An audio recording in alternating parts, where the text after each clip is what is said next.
ബിസിനസ്സിൽ leadership training തുടങ്ങേണ്ടത് ഞാൻ വിശ്വസിക്കുന്നത് വീട്ടിൽ നിന്നാണ്. വീട്ടിൽ നിന്ന് ഇറങ്ങുമ്പോൾ ഒരു ക്വാളിറ്റി തിങ്കിങ് ഇല്ലെങ്കിൽ, പീസ് ഓഫ് മൈൻഡ് ഇല്ലെങ്കിൽ, ഈസ് ഓഫ് മൈൻഡ് ഇല്ലെങ്കിൽ, ഡെഫിനറ്റ്ലി അയാളുടെ ടീമിൽ അയാളുടെ ലീഡർഷിപ്പ് ക്വാളിറ്റി എക്സസൈസ് ചെയ്യാൻ പറ്റില്ല.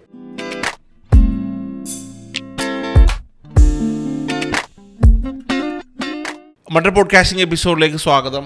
റിയാസ് ബായുമായിട്ടുള്ള എപ്പിസോഡുകൾ അങ്ങനെ മുന്നോട്ട് പോകുന്നു. നിങ്ങൾ ഒരുപാട് ഇപ്പോൾ GCC കൺട്രീസിലൊക്കെ ഒരുപാട് പ്രോഗ്രാംസുകൾ ചെയ്യുന്നുണ്ട്. സ്പിരിച്വാലിറ്റി കൂടെ ഉൾപ്പെടുത്തിക്കൊണ്ടാണ് നിങ്ങൾ അതിനെ കൂടുതലും ടേക്കപ്പ് ചെയ്യുന്നത്, അല്ലേ? അതുകൊണ്ടാണ് നിങ്ങളോട് നമുക്കും നമ്മുടെ ഓഡിയൻസിനൊക്കെ പ്രത്യേക ഒരു മമത എന്നൊക്കെ പറയാമല്ലോ, സ്നേഹം ഉണ്ടാകുന്നത്. അപ്പോൾ ഈ ലീഡർഷിപ്പിന് ഒരുപാട് പ്രോഗ്രാംസ് ഒക്കെ ചെയ്ത് നടന്ന രൂപത്തിൽ ഇപ്പോൾ ഒരു ബിസിനസ്സിൽ ലീഡർഷിപ്പിൻ്റെ ട്രെയിനിങ് ഉണ്ടല്ലോ. അതെ, ഇപ്പം ബിസിനസ്സുകാർക്കാണ് നിങ്ങൾ കൂടുതലും ഇത് ചെയ്യുന്നത്. അവരുടെ ലീഡർഷിപ്പിൻ്റെ ട്രെയിനിങ് എവിടെ മൂലമാണ് നിങ്ങൾ തുടങ്ങുന്നത്? ആക്ച്വലി നല്ല ചോദ്യമാണ് ബാധ കേട്ടോ. ഇൻഫാക്ട് ബിസിനസ്സിൽ ലീഡർഷിപ്പ് ട്രെയിനിങ് തുടങ്ങേണ്ടത് ഞാൻ വിശ്വസിക്കുന്നത് വീട്ടിൽ നിന്നാണ്.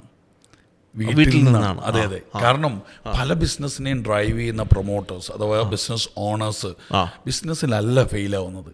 ഒരു പേഴ്സണൽ ലൈഫിലും ഫാമിലിയിലും മക്കളുടെ കുടുംബത്തിലുമൊക്കെ ഉണ്ടാവുന്ന പ്രയാസങ്ങളും പ്രതിസന്ധികളും ചലഞ്ചസും ഒക്കെയാണ് പലപ്പോഴും അവരെ ബിസിനസ്സിൽ പരാജയപ്പെടുത്താൻ കാരണമാകുന്നത്. കാരണം വീട്ടിൽ നിന്ന് ഇറങ്ങുമ്പോൾ ഒരു ക്വാളിറ്റി തിങ്കിങ് ഇല്ലെങ്കിൽ, പീസ് ഓഫ് മൈൻഡ് ഇല്ലെങ്കിൽ, ഈസ് ഓഫ് മൈൻഡ് ഇല്ലെങ്കിൽ, ഡെഫിനറ്റ്ലി അയാളുടെ ടീമിൽ അയാളുടെ ലീഡർഷിപ്പ് ക്വാളിറ്റി എക്സസൈസ് ചെയ്യാൻ പറ്റില്ല. അതെ, ഇപ്പൊ സ്റ്റീഫൻ കോവി പറയുന്നത് 10% നിങ്ങളുടെ ജീവിതത്തെ സ്വാധീനിക്കുന്നത് പുറത്തുള്ള ഇവന്റ്സ് ആണ്. പക്ഷെ 90% നിങ്ങളുടെ ജീവിതത്തെ സ്വാധീനിക്കുന്നത് കുടുംബത്തിൽ നിങ്ങൾ എങ്ങനെ ആ ഇവന്റ്സിനെ റിയാക്ട് ചെയ്യുന്നു എന്നതിനെ അടിസ്ഥാനമാക്കിയാണ്. അപ്പൊ നമ്മളൊരു സിറ്റുവേഷനെ റിയാക്ട് ചെയ്യണം, റെസ്പോണ്ട് ചെയ്യണമെങ്കിൽ നമ്മുടെ ഇമോഷൻസ് മാനേജ് ചെയ്യണം. അതിന് നമ്മുടെ ചിന്തകൾ മാനേജ് ചെയ്യണം. അതിന് നമ്മുടെ വീട് നമ്മൾ പ്രോപ്പറായിട്ട് മാനേജ് ചെയ്യണം. വീട്ടിൽ നിന്ന് തുടങ്ങണം. ബേസിക്കലി നമ്മളെയൊക്കെ സംബന്ധിച്ചോളം നമ്മളൊക്കെ വളർന്നു വന്ന സാഹചര്യമല്ല ഇന്നത്തെ കുട്ടികളുടെ സാഹചര്യം. നമ്മൾ പാടത്തും പറമ്പത്തും ഒക്കെ കളിക്കാൻ പോയിട്ടുണ്ട്. ഞാനൊക്കെ ടർഫിലാണ്. ഇപ്പോഴത്തെ കുട്ടികൾ ടർഫിലാണ്. അതും ടർഫിലൊക്കെ പോകുന്ന കുട്ടികളൊക്കെ വളരെ വിരളമാണ്.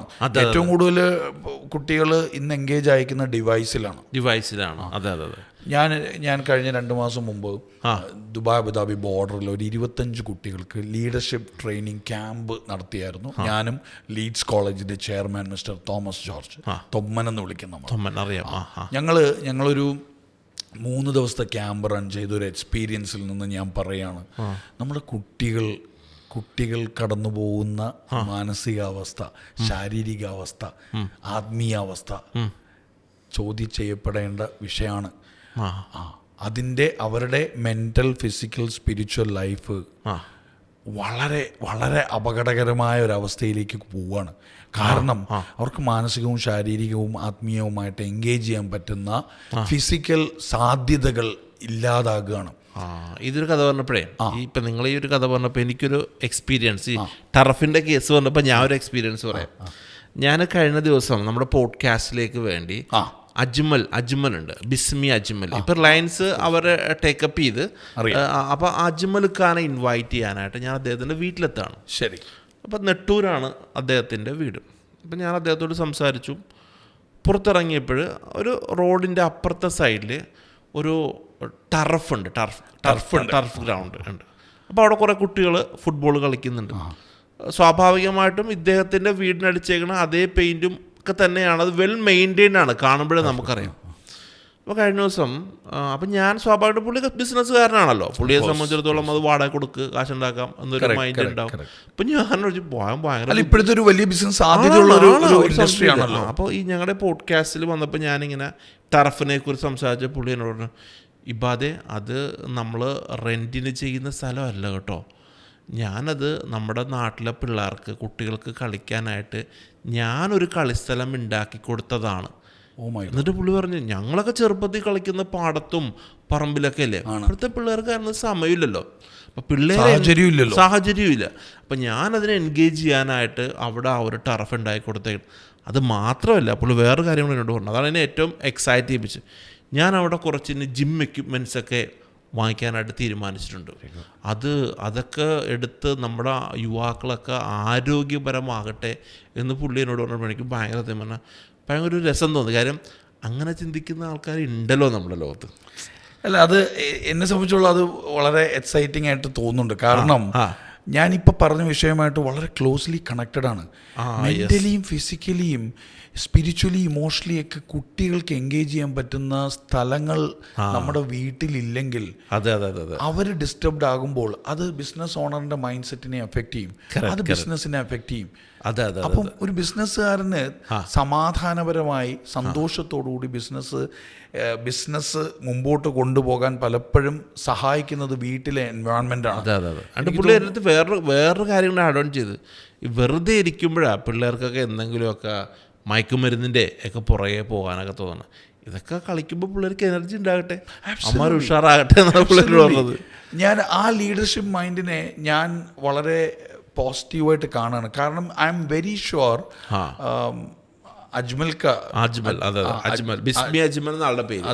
ബിസ്മി അജ്മൽക്ക് എനിക്ക് നേരിട്ട് പരിചയമില്ല. ഈ ഒരു എക്സ്പീരിയൻസ് കേൾക്കുമ്പോൾ എനിക്ക് മനസ്സിലാക്കാൻ സാധിക്കുന്നത് അജ്മൽക്കയുടെ കുടുംബത്തിൽ അങ്ങനെ ഒരു പീസ് ഓഫ് മൈൻഡ് ആൾക്ക് ഉണ്ടാക്കാൻ സാധിച്ചത് കൊണ്ടാണ് മറ്റുള്ളവർക്കും അത് കിട്ടണം എന്നൊരാഗ്രഹം.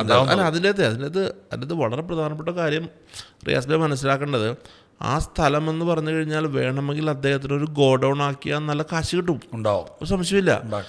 ഇനി അത് പോട്ടെ, ഗോഡൗൺ ആക്കണ്ട, ആ പ്ലേസിനെ പുള്ളി റെൻ്റ് ഔട്ട് ചെയ്താലും എങ്ങനെ നോക്കിയാലും മാസം 10-50,000 മുമ്പ് ഉണ്ടാക്കാൻ പറ്റും. അതൊന്നും വേണ്ടാന്ന് വെച്ചിട്ട് നമ്മളുടെ യുവാക്കൾ, നമ്മളെ പിള്ളേർ വന്ന് കളിക്കട്ടെ എന്നുള്ളതാണ് പുള്ളിയുടെ കോൺസെപ്റ്റ്. യഥാർത്ഥ ലീഡർ ഞാൻ മനസ്സിലാക്കുന്നത് പുതിയ പുതിയ ലീഡേഴ്സിനെ ക്രിയേറ്റ് ചെയ്യാനുള്ള മൈൻഡ് സെറ്റ് ഉള്ള മനുഷ്യനാണ് യഥാർത്ഥ ലീഡർ. എനിക്ക് തോന്നുന്നു ഇത്തരം ലീഡർഷിപ്സ് ആണ് നമ്മുടെ സൊസൈറ്റിക്ക് ആവശ്യം. കാരണം സൊസൈറ്റിയെ ട്രാൻസ്ഫോം ചെയ്യുന്ന, കമ്മ്യൂണിറ്റിയെ ബിൽഡ് ചെയ്യുന്ന, കുട്ടികളിലേക്ക് ഇടപെടാൻ സാധിക്കുന്ന ഒരുപാട് ബിസിനസ് ഓണേഴ്സ് നമുക്ക് ഉണ്ടാവണം. അത്തരം ബിസിനസ് ഓണേഴ്സിനെ ഉണ്ടാക്കാൻ പ്രാപ്തമാക്കുന്നത് വീട്ടിലെ ഒരു പീസ്ഫുൾ എൻവയോൺമെന്റ് പറഞ്ഞത് നമ്മുടെ വീട്ടിൽ നിന്ന് തന്നെ അവനെ ലീഡർഷിപ്പ് ക്വാളിറ്റിയിലേക്ക് ഡെവലപ്പ് ചെയ്യണമെന്നുള്ള, കുട്ടികളിൽ നമ്മൾ ലീഡർഷിപ്പ് ക്വാളിറ്റി ഡെവലപ്പ് ചെയ്യണം. ഒരു എക്സാമ്പിൾ പറഞ്ഞാൽ, നമ്മളൊക്കെ കുട്ടിക്കാലത്ത് വീട്ടിൽ ഒരു ഫംഗ്ഷൻ വന്നാൽ നമ്മളോട് ഉമ്മ കുറച്ച് കപ്പ് എടുത്ത് തന്നിട്ട് കട്ട് ചെയ്യാൻ പറയും, തേങ്ങ തിരികാൻ പറയും, അല്ലെങ്കിൽ നമ്മൾ ചിലപ്പോൾ ഒന്ന് പാത്രം കഴുകി കൊടുക്കും. നമ്മളും വീട്ടിലെ ഒരു അല്ലേ ഒരു ആഘോഷം വന്നാൽ നമ്മളും കടയിൽ പോവും, സാധനം മേടിക്കും, നമ്മളും ഇടപെടും. ഇന്നത്തെ കുട്ടികൾ ഇത്തരം ആക്ടിവിറ്റീസിൽ എൻഗേജ് ചെയ്യാറില്ല. ഒന്നാമത്തത് പ്രൈമറിലി പറഞ്ഞാൽ ആഘോഷങ്ങളൊക്കെ ഇന്ന് ഔട്ട്സോഴ്സ് ചെയ്യാണല്ലോ. നമ്മളെല്ലാം ഫാസ്റ്റ് ഫുഡും പാക്ക് ഫുഡും ഡെലിവറിയിലൊക്കെ ആയി മാറിയതുകൊണ്ട് തന്നെ വീട്ടിലെ എൻഗേജ്മെന്റ്സിന് പലപ്പോഴും കുട്ടികൾക്ക് സാധ്യതയില്ല. ഒരു വലിയ ഗ്യാപ്പാണ്. അപ്പോൾ അവർക്ക് ഒരു തീരുമാനമെടുക്കാനോ ലീഡർഷിപ്പ് ക്വാളിറ്റി എക്സസൈസ് ചെയ്യാനൊന്നും ഉള്ള ഇവൻറ്റ്സോ സീക്വൻസോ വീട്ടിൽ കിട്ടാറില്ല. ഇല്ലേ?